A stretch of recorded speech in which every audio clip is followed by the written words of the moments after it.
wa inna bil ijabati qad wu'idna wa tarku su'ali maulana khati'a. Nah, yang seperti ini berlebihan, menghormati walaupun dia mencium tangannya ya, walaupun cara dia menghormatinya dengan cara dipeluk. Ini kalau dipeluk masih it's okay lah, tidak ada problem ya, tapi ketika diludahin itu sudah.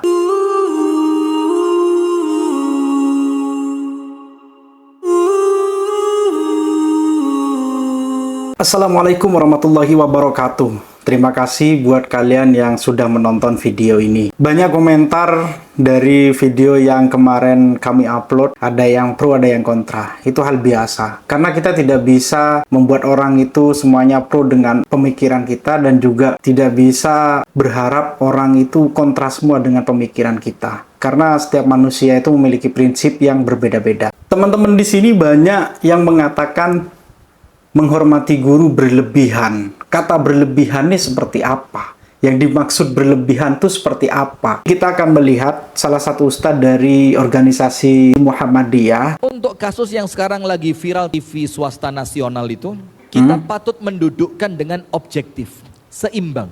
Adat di pesantren itu ketika dibawa keluar, memang akan terjadi apa? Culture shock. Gak ngerti. Gak ngerti. Loh, kok begini banget gitu loh. Antum tak ceritain yang lebih dari itu.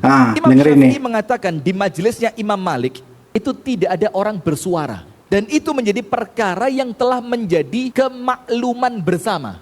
Bahkan sampai saya pun, kata Imam Syafi'i, kalau mau membalik halaman kertas dari buku saya, itu pelan banget. Sedikit saja suara keluar akan mengganggu kekhusyuan jamaah. Dan tidak seorang pun murid Imam Malik itu berani mengangkat kepalanya. Ini tradisi yang memang ada di dalam dunia keilmuan. Lah sekarang ini ndak ngerti ilmu, ndak ngerti adab, yang dingomentari orang-orang yang hidup di dunia ilmu. Al-Imam Ibnu Hazm dan yang lainnya. Itu kalau datang ke majelisnya, mejanya siap, sendalnya dibawain, kudanya dijagain. Kebiasaan yang biasa di kalangan ulama salaf tentang bagaimana seorang murid menghargai gurunya. Bahkan Imam Syafi'i kalau sekedar salam tempel kepada guru, antum tahu ketika Imam Syafi'i ngomong bulan depan saya pulang ke murid-muridnya, itu murid-muridnya patungan, ada yang ngasih unta, kuda, kain-kain sutra, ada yang ngasih emas dan perak. Sampai bulan depan ketika Imam Syafi'i pulang, bawaannya Imam Syafi'i itu seperti kafilah dagang. Ini cerita terverifikasi, sih. Bukan cerita dongeng. Itu sudah sesuatu hal yang lazim. Nah, tapi ingat, sesuatu itu ketika sudah berlebihan maka tidak baik. Membagikan jeruk dengan ditendang itu sudah berlebihan. Kalau sekedar lewat di hadapannya tidak mengangkat kepala, antum baca kitab Ta'limul Muta'allim itu ketat sekali. Kalau kata-kata berlebihan, misal nih ada video nih kita lihat. Ada seorang apa ini ya, kiai atau Gus ngasih. Ditendang. Ini yang berlebihan. Karena apa berlebihan? Itu makanan, ditendang menggunakan kaki itu berlebihan. Andai dia itu membagikannya seperti di awal, dikasihkan jeruknya begini, menurut saya nggak berlebihan. Tapi karena ditendang itu yang berlebihan, teman-teman. Ada lagi nih, kalau mau dikomentarin, andaikan waktu itu Trans 7 menggunakan video ini. Wa inna bil ijabati qad wu'idna wa tarku su'ali maulana khati'a. Nah, yang seperti ini berlebihan. Menghormati walaupun dia mencium tangannya ya, walaupun cara dia menghormatinya dengan cara dipeluk. Ini kalau dipeluk masih it's okay lah, tidak ada problem ya, tapi ketika diludahin itu sudah ini kalau ini ditayangkan di TV nasional yang kemarin viral itu, insya Allah tidak akan terjadi gejolak. Kenapa ya? Memang semuanya mungkin gak sepakat dengan cara seperti ini. Atau ada lagi nih, kita lihat ya. Nah, sebul diapain tuh, dipegang-pegang. kalau menggunakan ini tidak akan timbul huru-hara. Kenapa? Dia menyentuh yang bukan mahram. Santrinya ini perempuan, dia sudah balik, dipegang-pegang seperti itu. Kalau menurut saya, ini yang berlebihan. Menghormati guru ini yang berlebihan. Jadi, intinya adalah cium tangan sambil jongkok, sambil menundukkan kepala. Itu adalah tradisi. Dan tradisi diperbolehkan senyampang tidak bertentangan dengan hukum syariat.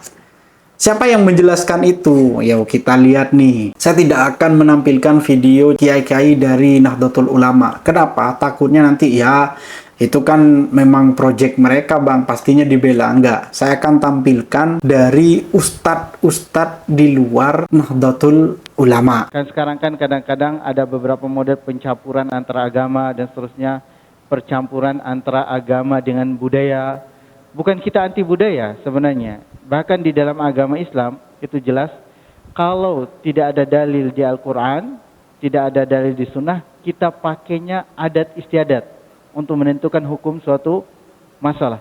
Tapi adat istiadat itu tidak boleh bertentangan dengan Al-Quran dan Sunnah. Artinya hukum yang lebih tinggi. Diperbolehkan asal tidak bertentangan dengan hukum syariat, hukum Al-Quran dan Sunnah. Beliau loh yang mengatakan. Terus ini ada lagi nih. Ada lagi orang yang menjadikan adat istiadat sebagai dalil tanpa melihat kepada batasan-batasannya. Memang ada kaidah usul fikih yang mengatakan apa? Al-adatu muhakkamah, adat istiadat boleh jadikan hukum. Boleh.